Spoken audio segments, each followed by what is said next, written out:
My name is Deborah Landry, and I am going to show you how to use a Gelli Plate. And this is a Gelli Plate.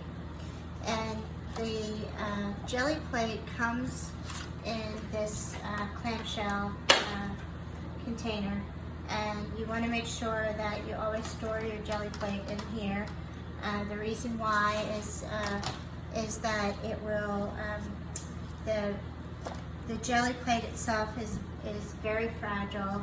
You can nick it, and then once you get a nick in it, that nick will always show up in all the prints that you do. So you just want to store it, always store it in the container that it came in. And this right here, I don't know if you can see it, but you know, some of the paints that you use have really high pigment, and so this will take some of the dye, and actually that does not damage the Gelli Plate.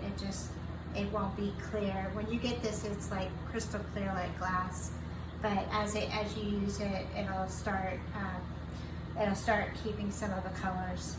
All right, the next thing I always do is I always use the glass cutting boards. And I use so there's one side that is granular and another side that's smooth. And the smooth side is usually where the manufacturer will put feet on it, the little rubber feet. And so I purchased these, and I use these for just about, a lot of things. So I scrape the feet off, and I always use the smooth side, and I use it for palettes, for oil painting. I use it for palettes for acrylic. I use it for printmaking. Anything that you need a nice clean surface. These things, they wash off, you can scrape them, and I use them for encaustics. Anything that just you want to make sure that the surface is nice and clean.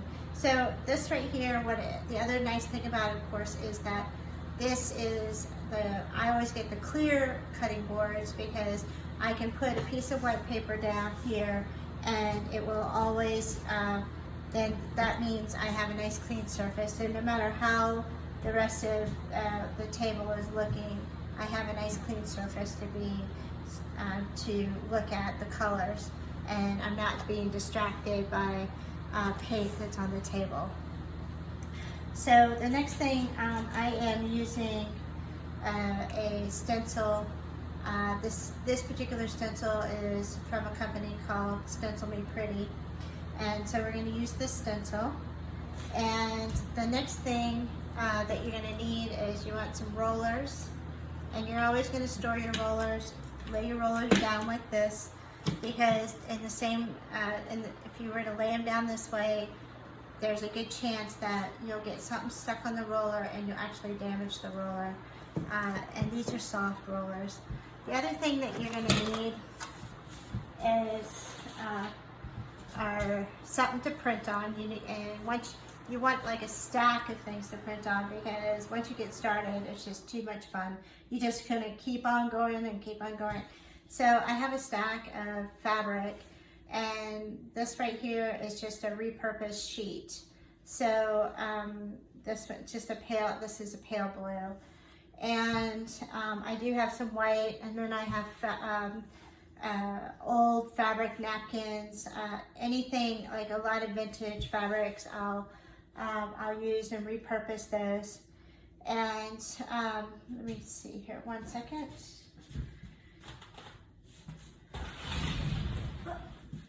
Alright, and so what I do is for the reason I print on fabric is that I use them in quilts that I create, and wall quilts. And so the fabric that I'm creating today will go into some kind of project like this.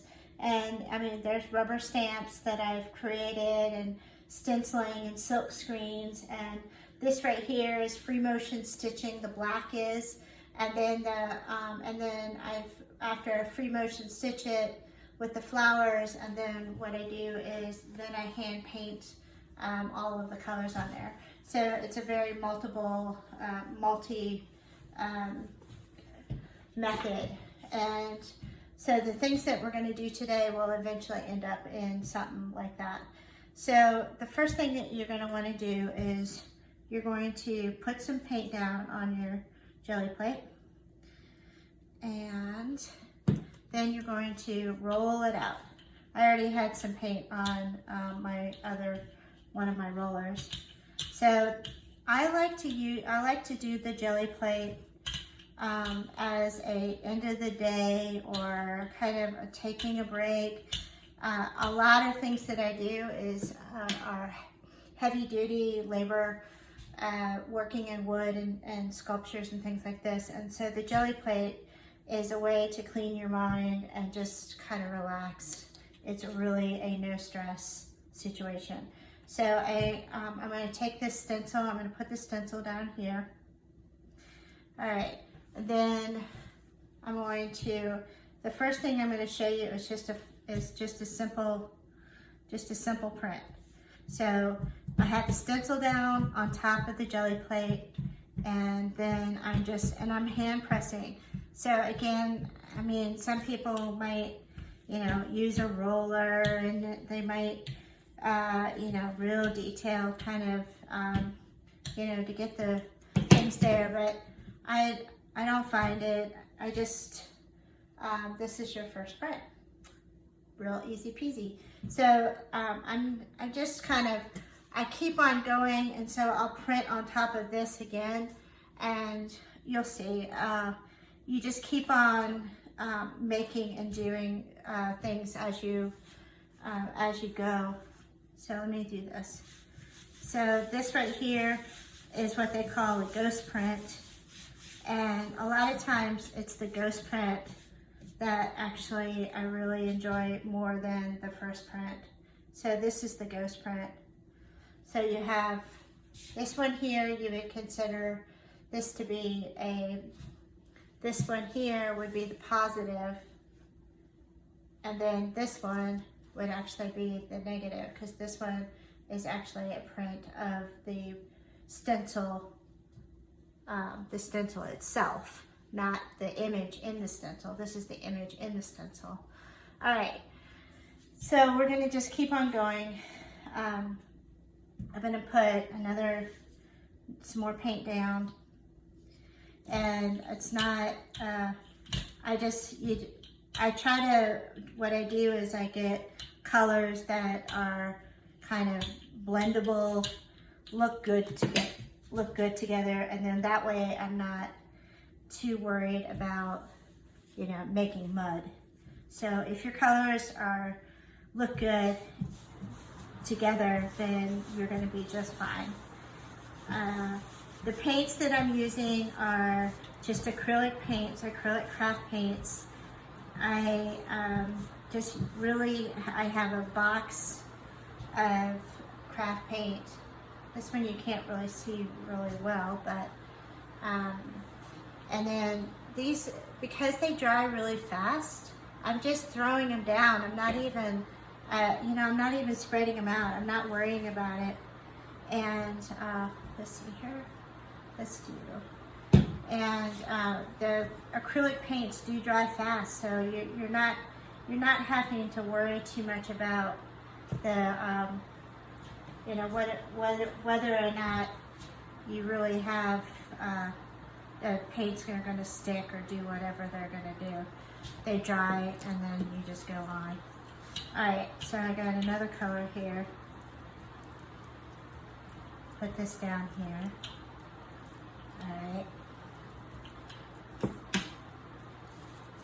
I got, so now I have, so this is actually a piece that I cleaned my Gelli Plate with. So I'm going to use this.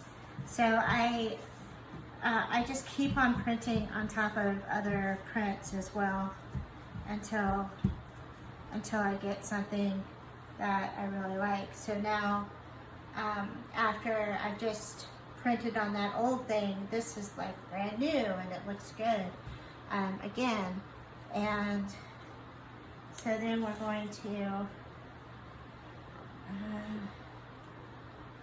see here, put this down here, and put this one here.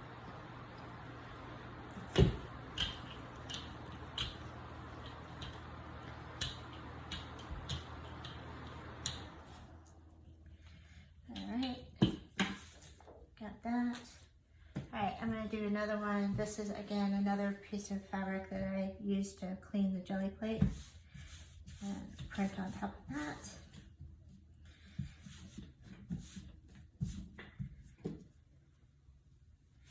And there's no hard, fast rules. You're just keep on doing what makes you happy here.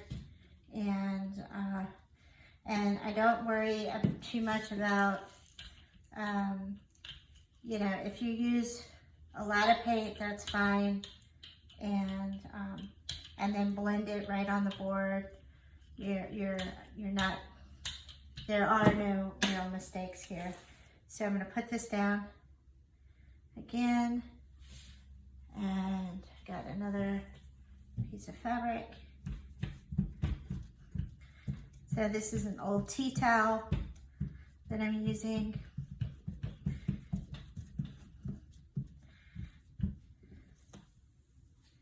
All right, he didn't show up to you too bright, but that's okay. He might be used to print something later on. So here's another color. Pull him off. All right, here's nice whites. All right, so that kind of gets you started using a stencil and how to use the stencil with a Gelli Plate. And you can see like this really nice texture right here is just because I use so much of the paint. Now, this is acrylic paint, and when it dries, if it's really thick on fabric, when it dries, it'll be kind of crinkly. So I don't really worry about that because I'm making wall hangings. If you were using this stencil and you were to do something like the quilt was actually going to be on your bed, or if you were actually going to do this on t-shirts or something like of that sort, then they do make a medium that you would want to use that would keep the acrylic paint from being crispy. So you know, look for that if you want this fabric to be on your body, if you're gonna have to touch it. But the fabric, it stays flexible. It's really good. It works really well to sew on and stuff like that. So I don't really worry about that. And let's see here. I'm gonna flip this like this. And so here's another stencil that I had made earlier. And I'm just gonna print again.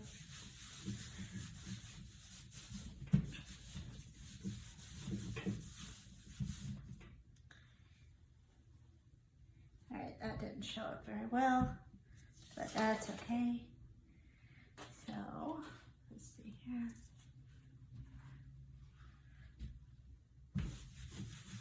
Alright. So let me just show you one more little thing before I hang up on you. Okay, so once you can put your paint down. All right, this is a thin layer of paint, but that's okay. And then these are rubber stamps. These happen to be rubber stamps that I've created myself. And you can actually go in and rubber stamp your Gelli print, and then put your stencil on, and then print on top of that. And let's see here, Try to find a piece of fabric.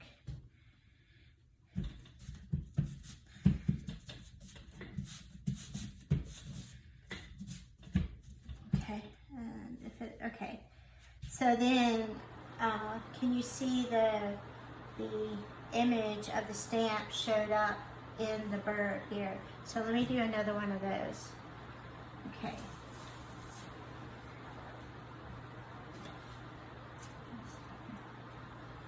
This paint is, every time I use this bottle, it just sprays all over me.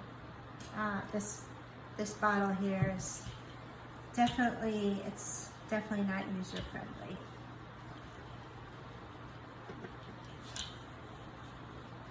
Okay, so I'm gonna do this. So I'm gonna pick up another one of these, my stamps.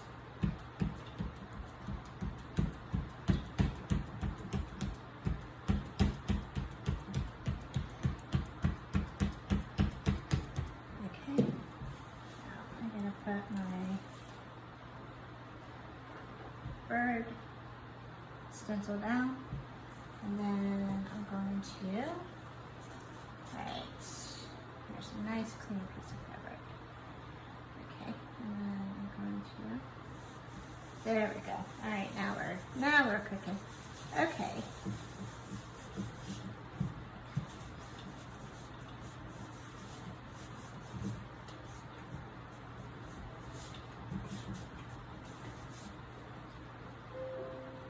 All right, now you can actually see, if you look in here, you can see the texture of